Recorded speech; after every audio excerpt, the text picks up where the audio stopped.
ರಂಭಾಪುರ ಎಂಬ ಗ್ರಾಮದಲ್ಲಿ ಜನರು ವಾಸಿಸುತ್ತಿದ್ದರು. ಊರಿಗೆಲ್ಲ ಬರಗಾಲ ಬಂದು ಪ್ರಾಣಿ ಪಕ್ಷಿಗಳೆಲ್ಲ ಬಡವಾಗಿದ್ದವು. ಆದರೆ ಈ ರಾಮು ಕುರಿ ಕಾಯಲು ಎಂದು ಹೋದವನು ಅಲ್ಲಿ ದೂರದ ಊರಿಂದ ನೀರು ತರುತ್ತಿದ್ದವರ ಮಡಿಕೆಯನ್ನು ಹೊಡೆದು ಚೇಷ್ಟೆ ಮಾಡುತ್ತಿದ್ದ. ಒಂದು ದಿನ ಇದ್ದಕ್ಕಿದ್ದಂತೆ ಒಬ್ಬ ಹೆಂಗಸಿನ ಮಡಕೆಯನ್ನು ಹೊಡೆದು ಓಡಿ ಹೋದ. ಆಗ ಆ ಹೆಂಗಸು ಸಿಟ್ಟಿನಿಂದ ಆ ರಾಮುವಿನ ತಾಯಿಯ ಬಳಿ ಬಂದು ಹೇಳಿದಳು, ನೋಡು, ನಿನ್ನ ಮಗನನ್ನು ಹದಬಸ್ತಿನಲ್ಲಿ ಇಟ್ಟುಕೋ. ನಾವು ಎಷ್ಟು ಕಷ್ಟಪಟ್ಟು ನೀರು ತರುತ್ತೇವೆಂದು ನಿನಗೆ ಗೊತ್ತಿದೆ. ಆದರೆ ಅವನು ಮಡಕೆಯನ್ನು ಹೊಡೆದು ನಮಗೆ ಇನ್ನೂ ಕಾಟ ಕೊಡುತ್ತಿದ್ದಾನೆ. ಅವನನ್ನು ಹತೋಟಿಯಲ್ಲಿ ಇಡದಿದ್ದರೆ ನಾವೇ ಅವನಿಗೆ ಬುದ್ಧಿ ಕಲಿಸಬೇಕಾಗುತ್ತದೆ. ಅಯ್ಯೋ, ಕ್ಷಮಿಸಿ. ನಾನು ಅವನ ಪರವಾಗಿ ಕ್ಷಮೆಯನ್ನು ಕೇಳುತ್ತೇನೆ. ಈಗ ಮನೆಗೆ ಬಂದ ತಕ್ಷಣ ಅವನಿಗೆ ಬುದ್ಧಿ ಹೇಳುತ್ತೇನೆ. ಇನ್ಯಾವತ್ತೂ ಈ ರೀತಿ ಮಾಡದಂತೆ ನಾನು ಎಚ್ಚರಿಕೆ ವಹಿಸುತ್ತೇನೆ. ದಯವಿಟ್ಟು ಕ್ಷಮಿಸಿ. ಸಂಜೆ ಸೂರ್ಯ ಮುಳುಗುವ ಹೊತ್ತಾದಾಗ ರಾಮು ಮನೆಯ ಕಡೆಗೆ ಬಂದ. ಇವನನ್ನು ಕಂಡ ಅವರ ಅಮ್ಮ ಹೇಳಿದಳು, ಏನಪ್ಪಾ ದೊರೆ, ನಿನಗೆ ಈಗ ಮನೆಯ ನೆನಪಾಯ್ತಾ? ಇಷ್ಟೊತ್ತು ಎಲ್ಲೋಗಿದ್ದೆ? ಎಲ್ಲರಿಗೂ ಕಾಟ ಕೊಟ್ಟು ನೀನು ಎಂಜಾಯ್ಮೆಂಟ್ ಮಾಡ್ತಾ ಇದೀಯಾ? ನಿನ್ನ ಕಡೆಯಿಂದ ಊರವರ ಹತ್ರ ನಾನು ಬಯಸ್ಕೊಬೇಕಾ? ಅಯ್ಯೋ ಅಯ್ಯೋ, ಏನು ನನ್ನ ಮೊಮ್ಮಗನನ್ನ ಸಾಯಿಸ್ಬೇಕು ಅಂತಿದೀಯಾ? ನೀನು ಅವನಿಗೆ ಹೊಡಿಬೇಡ, ದೂರ ಹೋಗು. ಅಯ್ಯೋ ಅತ್ತೆ, ನಿಮ್ಮಿಂದಾನೇ ಅವನ ಅರ್ಧ ಹಾಳಾಗ್ತಾ ಇದ್ದಾನೆ. ನಿಮ್ಮ ಮುದ್ದು ಅವನಿಗೆ ಜಾಸ್ತಿ ಆಯ್ತು. ಏನಾದ್ರೂ ಮಾಡ್ಕೊಳ್ಳಿ ಅಜ್ಜಿ ಮೊಮ್ಮಗ. ನನ್ನ ಮುದ್ದು ಮೊಮ್ಮಗನೇ, ನಿಮ್ಮ ಅಮ್ಮನ ಮಾತನ್ನು ಕೇಳು. ಅವಳು ಹೇಳೋದು ನಿನ್ನ ಒಳ್ಳೆದಕ್ಕೆ. ಊರಿನಲ್ಲಿ ಎಲ್ಲೂ ನೀರಿಲ್ಲ, ಎಲ್ಲರೂ ತುಂಬಾ ಕಷ್ಟ ಪಡ್ತಾ ಇದ್ದಾರೆ. ಈ ಹಿಂದೆ ಒಂದು ಕಾಲವಿತ್ತು, ನಮ್ಮ ರಂಭಾಪುರದಲ್ಲಿ ಒಂದು ನದಿ ಹರಿಯುತ್ತಿತ್ತು. ಅದು ಬೆಳ್ಳಿಯ ನದಿ, ತುಂಬಾ ಚೆನ್ನಾಗಿತ್ತು. ಅದರಲ್ಲಿ ಸಿಗುವಂತ ಬೆಳ್ಳಿಯನ್ನು ಮಾರಿ ಎಲ್ಲರೂ ಜೀವನ ನಡೆಸುತ್ತಿದ್ದರು. ಆದರೆ ಈಗ ಕುಡಿಯಲೇ ನೀರಿಲ್ಲ. ಬೆಳ್ಳಿಯ ಮಾತಿರಲಿ, ಪಶು ಪಕ್ಷಿಗಳೆಲ್ಲ ಸಾಯುತ್ತಿದ್ದಾವೆ. ನೀನು ಇದನ್ನು ಅರ್ಥ ಮಾಡಿಕೊಂಡು ಇನ್ನು ಯಾರಿಗೂ ತೊಂದರೆ ಕೊಡಬೇಡ ಅಂತ ಅಜ್ಜಿ ಬಿಡಿಸಿ ಹೇಳಿದಳು. ರಾಮು ಒಮ್ಮೆ ಕುರಿ ಕಾಯಲು ದಟ್ಟ ಕಾಡಿನೊಳಗೆ ಹೋಗಿದ್ದ. ಅವನ ಮುದ್ದು ಮರಿಯಾದ ಚಿನ್ನು ಮರಿಯೊಂದಿಗೆ ಆಟವಾಡುತ್ತಿದ್ದ. ಅವನು ಆ ಮರಿ ಇಲ್ಲದೆ ಇರುತ್ತಲೇ ಇರಲಿಲ್ಲ. ಒಮ್ಮೆ ಅದನ್ನು ಹಾಗೆ ಕೆಳಗೆ ಇಳಿಸಿದ. ಆದರೆ ಅದು ಅವನ ಕೈಯಿಂದ ತಪ್ಪಿಸಿಕೊಂಡು ಓಡಲು ಪ್ರಾರಂಭಿಸಿತು. ಅವನು ಎಷ್ಟು ನಿಲ್ಲು ನಿಲ್ಲು ಎಂದು ಹೇಳಿದರೂ ಅದು ಓಡುತ್ತಲೇ ಇತ್ತು. ಇವನು ಅದರ ಹಿಂದೆ ಓಡಲು ಪ್ರಾರಂಭಿಸಿದ. ಆದರೆ ಚಿನ್ನು ಮರಿ ಕೈಗೆ ಸಿಗಲಿಲ್ಲ. ಅಲ್ಲಿ ಒಬ್ಬ ತಾತ ಕುಳಿತಿದ್ದರು. ಅವರನ್ನು ಕಂಡಾಗ, ನೀರು ನೀರು ದಾಹ. ಅಯ್ಯೋ, ನನ್ನ ಬಳಿ ಇರುವುದು ಒಂದೇ ಒಂದು ಬಾಟಲ್. ಅದರಲ್ಲಿ ಇರುವ ನೀರನ್ನು ಇವರಿಗೆ ಕೊಟ್ಟರೆ ನಾನು ಮುಂದಕ್ಕೆ ಹೋಗಿ ಹಿಂದೆ ಬರುವಾಗ ನೀರು ಬೇಕಾದರೆ ಯಾರ ಬಳಿ ಕೇಳಲಿ? ಅಯ್ಯೋ, ನಾನು ಕೊಡುವುದಿಲ್ಲ. ಆದರೆ ತಾತ ನರಳುತ್ತಿರುವುದನ್ನು ನೋಡಿದರೆ ಸಂಕಟವಾಗುತ್ತಿದೆ. ಏನಾದರೂ ಆಗಲಿ, ನೀರನ್ನು ಕೊಟ್ಟು ಬಿಡುತ್ತೇನೆ. ಮುಂದಿನದು ಆಮೇಲೆ ನೋಡೋಣ. ತಗೊಳ್ಳಿ ತಾತ ನೀರು. ನೀರನ್ನು ಪಡೆದಂತ ಆ ತಾತ ಪೂರ್ಣ ಬಾಟಲಿಯ ನೀರನ್ನು ಖಾಲಿ ಮಾಡಿಬಿಡುತ್ತಾನೆ. ನಂತರ ಗಟ್ಟಿಮುಟ್ಟಾಗಿ ಎದ್ದು ನಿಂತು ಹೇಳುತ್ತಾನೆ, ನಿನಗೆ ಒಳ್ಳೆಯದಾಗಲಿ. ಮುಂದಕ್ಕೆ ನೀನು ಅಂದುಕೊಂಡದ್ದೆಲ್ಲ ನಿನಗೆ ಸಿಗಲಿ.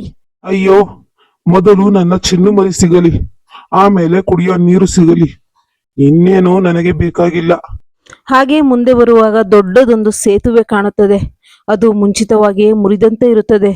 ಅದನ್ನು ಕಂಡ ಈ ಹುಡುಗ, ಅಯ್ಯೋ, ಇದರ ಮೇಲೆ ನಾನು ಕಾಲು ಇಟ್ಟರೆ ಬಿದ್ದೇ ಹೋಗುತ್ತೇನೆ ಅನಿಸುತ್ತೆ. ಆದರೆ ನಾನು ಹೋಗಲಿಲ್ಲ ಅಂದ್ರೆ ನನ್ನ ಚಿನ್ನು ಮರಿಯನ್ನು ಹೇಗೆ ಕಾಪಾಡುವುದು? ಏನಾದ್ರೂ ಆಗ್ಲಿ, ನಾನು ಹೋಗುತ್ತೇನೆ. ಹಾಗೆ ಮುಂದೆ ಬಂದ ಹುಡುಗನಿಗೆ ಆಶ್ಚರ್ಯ ಕಾದಿತ್ತು. ಅಲ್ಲಿ ದೊಡ್ಡದೊಂದು ನದಿ ಹರಿಯುತ್ತಿತ್ತು. ಅದೇ ಬೆಳ್ಳಿ ನದಿ, ಅಜ್ಜಿ ಹೇಳಿದ ನದಿ. ಅದನ್ನು ಕಂಡಾಗ ಅವನಿಗೆ ಸಂತೋಷವಾಗುತ್ತೆ. ಹಾಗೆ ನೋಡುತ್ತಿದ್ದಂತೆ ಗಾಬರಿಯೂ ಆಗುತ್ತೆ. ಅಲ್ಲಿ ದೊಡ್ಡದೊಂದು ಹಾವು ಕುಳಿತಿತ್ತು. ಅದನ್ನು ಕಂಡು ಇವನು ಗಾಬರಿಯಿಂದ ಅಲ್ಲಿಯೇ ನಿಂತು ಬಿಟ್ಟ.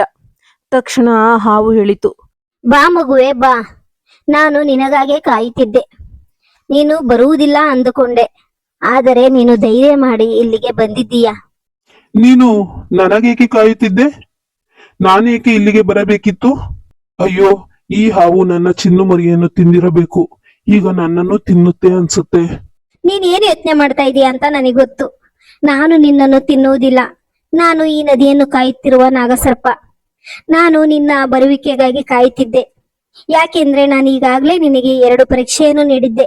ನೀನು ಅದರಲ್ಲಿ ಪಾಸ್ ಆಗಿದ್ದೀಯಾ. ಮೊದಲನೆಯ ಪರೀಕ್ಷೆ ಏನೆಂದ್ರೆ ಒಂದು ತಾತನ ವೇಷದಲ್ಲಿ ನಾನು ಅಲ್ಲಿ ಬಿದ್ದಿದ್ದೆ.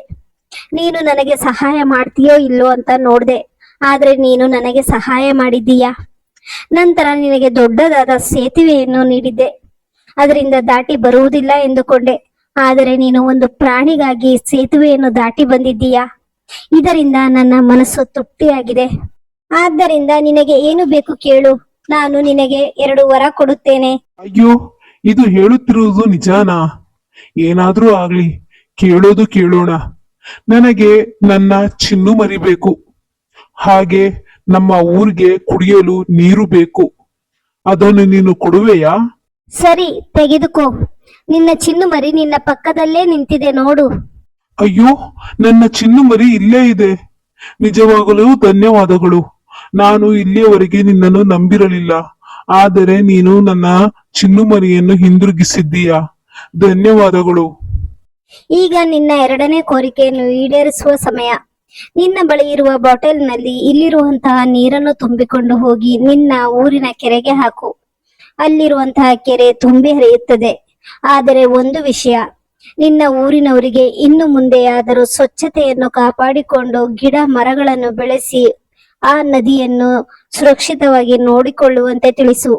ಇಲ್ಲವಾದಲ್ಲಿ ಮತ್ತೆ ನದಿ ಬತ್ತಿ ಹೋಗುತ್ತದೆ. ಆ ಹುಡುಗ ತನ್ನ ಬಳಿ ಇದ್ದಂತಹ ಬಾಟಲ್ನಲ್ಲಿ ನೀರು ತುಂಬಿಸಿಕೊಂಡು ಆ ನಾಗದೇವರಿಗೆ ನಮಸ್ಕಾರ ಮಾಡಿ ಊರಿನ ಕಡೆಗೆ ಹಿಂದಿರುಗಿದ. ಅಲ್ಲಿಗೆ ಬಂದ ನಂತರ ಆ ನದಿಗೆ ತನ್ನ ಬಳಿ ಇದ್ದಂತಹ ನೀರನ್ನು ಹಾಕಿದ ತಕ್ಷಣ ಎಲ್ಲೆಡೆಯೂ ನೀರು ಚಿಮ್ಮತೊಡಗಿತು. ಅವನು ಅದನ್ನು ಕಂಡು ಸಂತೋಷ ಪಡುತ್ತಿದ್ದಂತೆಯೇ ನದಿ ಉಕ್ಕಿ ಹರಿಯತೊಡಗಿತು. ತಕ್ಷಣ ಅವನು ಊರಿನ ಜನರಿಗೆ ಈ ವಿಷಯವನ್ನು ತಿಳಿಸಬೇಕು ಎಂದು ಅಲ್ಲಿಂದ ಓಡಿ ಹೋದ. ಊರಿನ ಜನರನ್ನೆಲ್ಲ ಕರೆಸಿ ನಡೆದ ವಿಷಯವನ್ನೆಲ್ಲ ತಿಳಿಸಿದ. ನಂತರ ಅವರನ್ನೆಲ್ಲ ನದಿಯ ಕಡೆಗೆ ಕರೆದುಕೊಂಡು ಬಂದು ತೋರಿಸಿದ. ಆ ನದಿಯ ನೀರನ್ನು ನೋಡಿ ಜನರ ಸಂತೋಷಕ್ಕೆ ಪಾರವೇ ಇರಲಿಲ್ಲ. ಅವರೆಲ್ಲರೂ ಆ ಹುಡುಗನನ್ನು ಹೊಗಳಿದ್ದೇ ಹೊಗಳಿದ್ದು. ಇಷ್ಟು ದಿನ ನೀನು ಎಷ್ಟು ಕಾಟ ಕೊಟ್ಟೆ, ಆದರೆ ಈಗ ನೀನೇ ನಮ್ಮ ಕಷ್ಟವನ್ನೆಲ್ಲ ಪರಿಹಾರ ಮಾಡಿದ್ದೀಯಾ.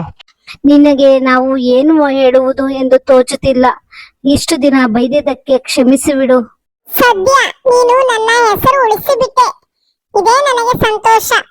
ಈ ಮಾತನ್ನು ಕೇಳಿಸಿಕೊಂಡು ಹುಡುಗ ಸಂತೋಷದಿಂದ ಕುಣಿದಾಡಿದ. ಈ ಕಥೆಯ ನೀತಿ ಇಷ್ಟೇ, ನಾವು ಪರರ ಕಷ್ಟಕ್ಕೆ ಕಾರಣಕರ್ತರಾಗದೆ ಅವರ ಸಂತೋಷಕ್ಕೆ ಕಾರಣಕರ್ತರಾಗಬೇಕು. ಈ ಕತೆ ಇಷ್ಟವಾದಲ್ಲಿ ಸುಕೇತಾ HS ಗೌಡ ಯೂಟ್ಯೂಬ್ ಚಾನಲನ್ನು ಸಬ್ಸ್ಕ್ರೈಬ್ ಮಾಡೋದನ್ನು ಮರಿಬೇಡಿ. ಧನ್ಯವಾದಗಳು.